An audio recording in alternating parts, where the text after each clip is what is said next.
Fala galera, aqui é o professor Matheus e hoje a gente vai ter essa aulinha aqui de exercícios de movimento uniforme. Então a gente tem aqui nossa lista complementar, né, de movimento uniforme, a fonte, que eu peguei essas questões de lá do projeto Medicina, né?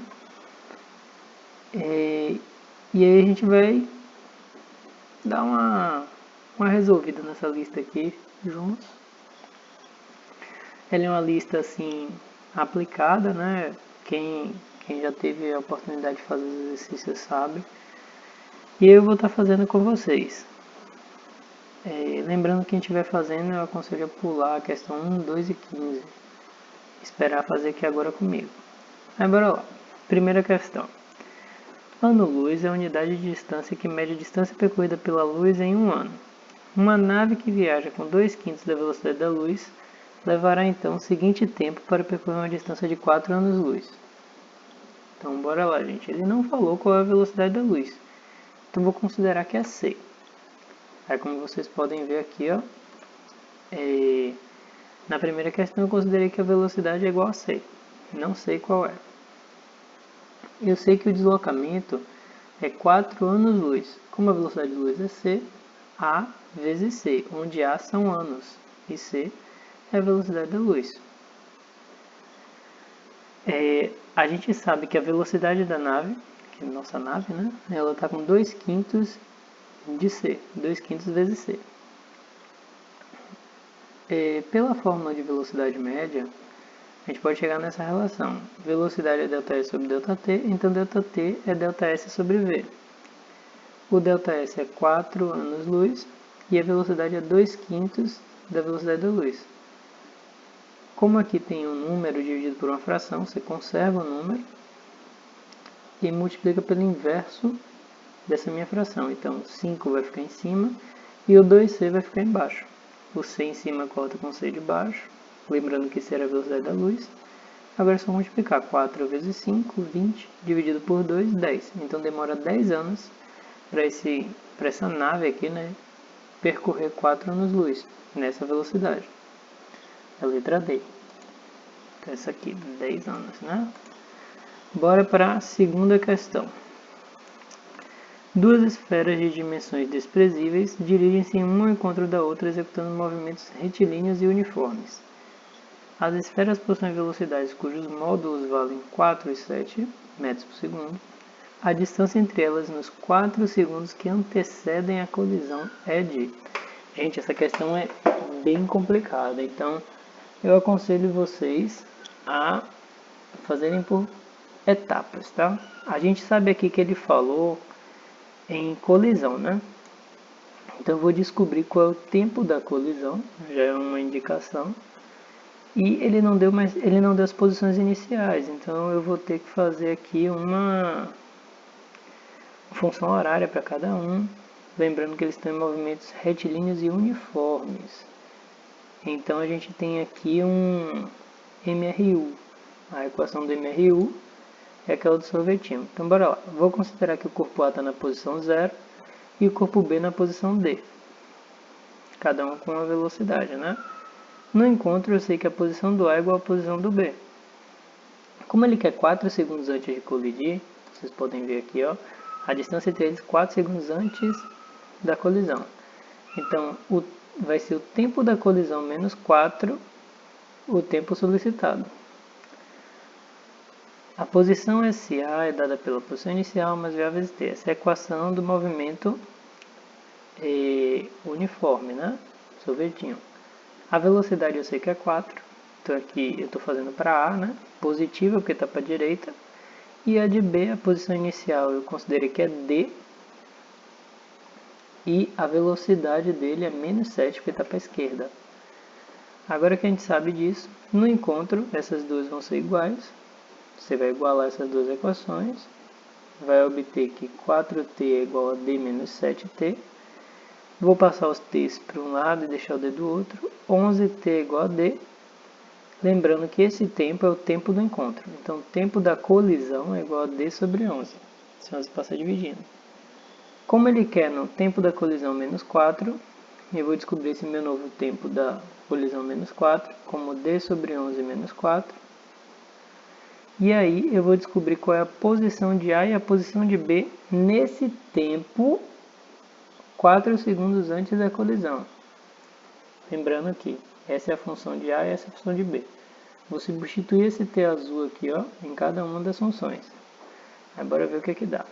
Só que a distância entre eles dois sempre é o módulo da diferença das suas posições. Por exemplo, qual é a distância entre esses dois? D menos 0. Então seria E um menos o outro. Podia fazer também 0 menos D. Só que ia ficar menos D. Tem que ser o módulo, porque a distância é sempre positiva. Então é o módulo da diferença entre eles. Logo, aí eu fiz aqui ó, SA menos SB. Eu sei que SA é isso e SB é isso aqui.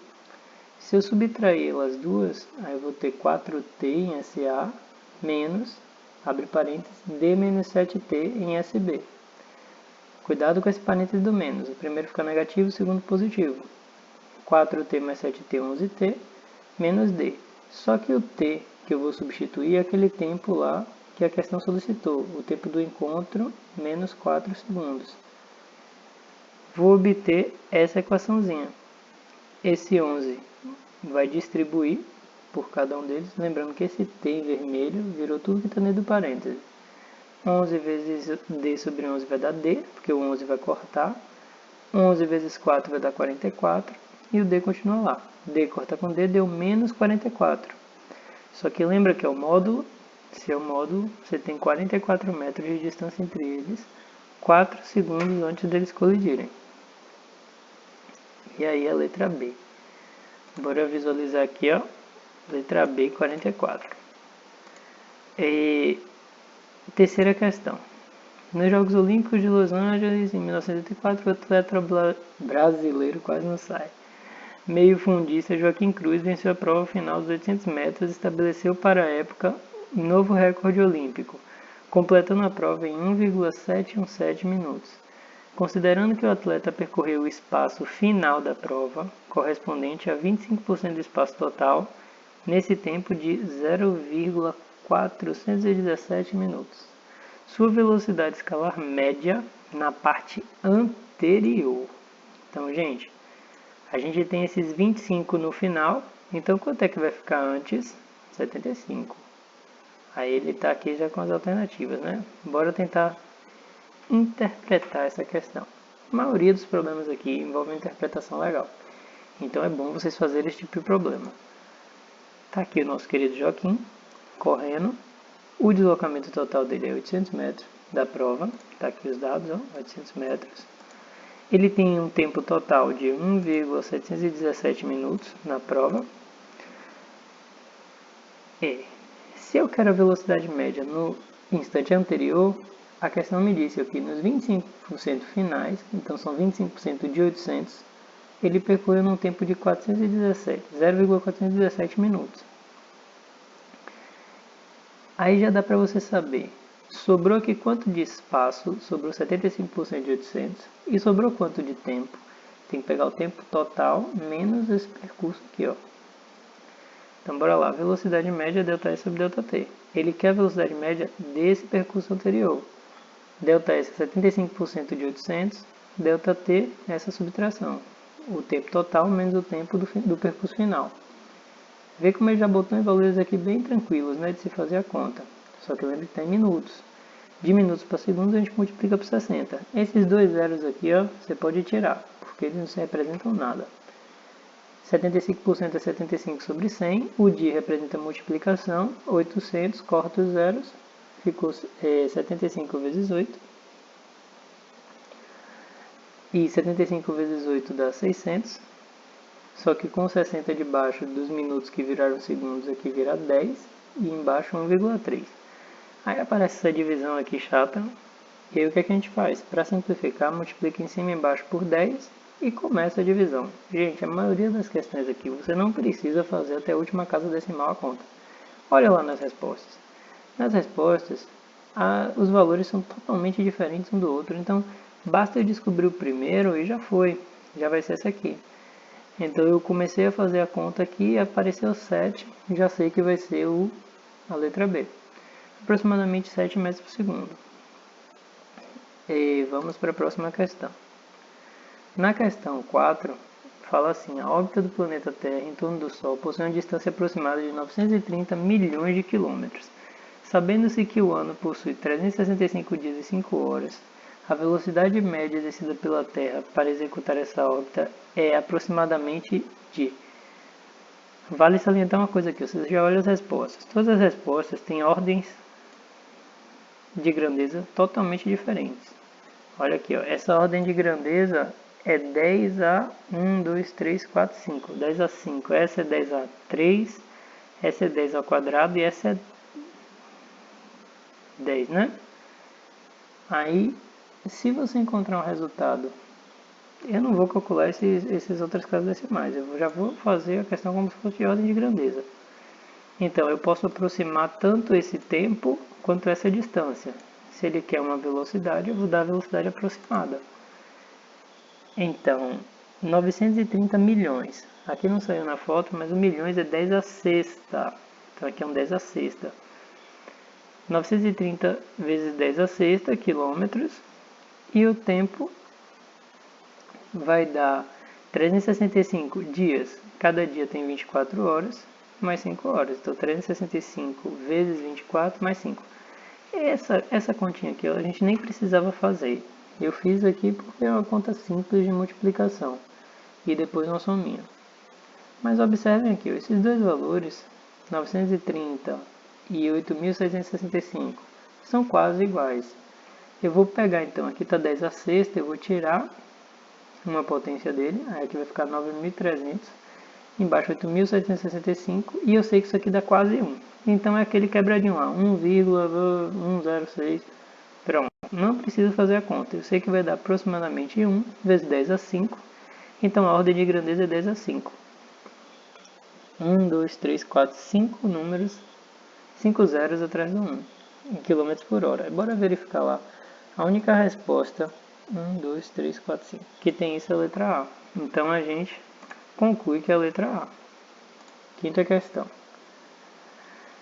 No passado, durante uma tempestade, as pessoas costumavam dizer que um raio havia caído distante se o trovão correspondente fosse ouvido muito tempo depois, ou que teria caído perto caso acontecesse o contrário. Do ponto de vista da física, essa afirmação está fundamentada no fato de, no ar, a velocidade do som. Gente, essa é uma questão teórica, bem tranquila. Bora lá. O que acontece? Está tendo uma tempestade. Quando você vê o relâmpago, você começa a contar. Se você contar muito, é porque o som demorou muito para sair de lá, de onde ocorreu, até chegar até você. Se você contar pouco, significa que o relâmpago caiu, o raio no caso, né, caiu perto. Porque o raio é o conjunto, relâmpago e trovão. O relâmpago é a luz e o trovão é o que você escuta. O trovão é mais lento do que o relâmpago, porque a velocidade da luz é muito maior do que a velocidade do som, e elas não interferem uma na outra. Então bora ver lá como é que a gente resolveu. Falso, o som não depende da luz, porque o que ele está afirmando? Letra A, variar como uma função da velocidade da luz. Gente, o som não depende da velocidade da luz. B, ser muito maior que a da luz. A velocidade do som, se o som chega depois é porque a velocidade dele é menor, então é mais lento. Letra C, ser a mesma que a da luz. Gente, se isso fosse verdade, a gente não ia conseguir contar, ia acontecer tudo ao mesmo tempo. Letra D, variar com o inverso do quadrado da distância. Esse inverso do quadrado da distância é da aceleração da gravidade, da força gravitacional. Isso daqui não tem nada a ver com o som e com a velocidade da luz, né? Então, não está coeso. Letra E, ser muito menor que a da luz. Então, a velocidade do som ela é muito menor que a da luz, verdade. Então, letra D é falsa, porque a velocidade do som é constante, quase constante, né? E na letra E é verdadeira, porque a velocidade do som é menor do que a da luz, tanto que o trovão vem depois do relâmpago, e não antes. Sexta questão. O transporte fluvial de cargas é pouco explorado no Brasil, considerando-se nosso vasto conjunto de rios navegáveis. Uma embarcação navega a uma velocidade de 26 nós. Essa unidade é muito utilizada nesse tipo de transporte. Medida em relação à água do rio. Então, aqui está sinalizando que um nó vale 0,5 metros por segundo. 0,5 é metade. Então, se aqui está 26 nós, a gente já sabe que é 13 metros por segundo. A correnteza do rio, por sua vez, tem uma velocidade aproximadamente constante de 5. Isso é a correnteza. Em relação às margens. Qual é o tempo aproximado de viagem entre duas cidades separadas por uma extensão de 40 km, essa é a distância, se o barco navega rio acima? Gente, rio acima é contra a correnteza. E aí ele quer saber quanto tempo demora aproximadamente. Essa palavrinha aproximadamente vai fazer a gente fazer a conta bem rápido. 26 nós são x, 1 nó é 0,5. Você resolvendo a regra de 3, utilizando aqui o cruz credo, você vai perceber que a velocidade do barco é 13 metros por segundo. A velocidade da correnteza é 5. Então você tem aqui um barquinho indo para a direita e a correnteza está para a esquerda. Qual é a velocidade resultante? Você vai pegar dois vetores somando em sentidos contrários, subtrai o maior menos o menor. O maior é 13, o menor é 5. 13 menos 5, 8. Considerei para a direita como positivo e para a esquerda como negativo. Então a velocidade resultante é 8 metros por segundo.